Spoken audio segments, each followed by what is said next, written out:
રામ રામ ભાઈ બધાને. તો આપણો મિની બ્લોગનો પાર્ટ બીજો. આપણે રનિંગ કરવા નીકળી ગયા.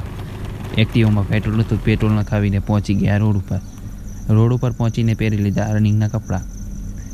થોડુંક પગનું સ્ટ્રેચિંગ કર્યું, હાથનું સ્ટ્રેચિંગ કર્યું અને કરી દીધું રનિંગ ચાલુ. રનિંગ કરીને આપણે 2 કિલોમીટર પતાવી 2 કિલોમીટરથી પાછા વળ્યા અને આપણે 400 મીટરની 1:30માં પતાવ્યું અને પહોંચી ગયા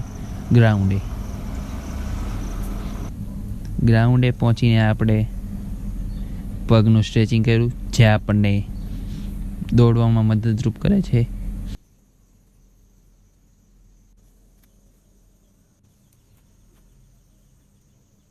મસલ અપ માર્યા, પછી પુલઅપ માર્યા અને આપણે યોગા મેટ પાથરીને આપણે 50 સ્ક્વોટ માર્યા. સ્ક્વોટ મારતા જ આપણા ભાઈબંધો આવી ગયા, એમને પણ કસરત કરી અમારી યારે અને થોડા ગપ્પા માર્યા અને થોડીક કરી પેટની કસરત. પછી મેં પુશઅપ મારીને અમારું વર્કઆઉટ કરી દીધું ખતમ. તમને અમારા વિડીયો પસંદ આવે તો અમારા પેજને ફોલો કરો. મળીએ બીજા બ્લોગમાં.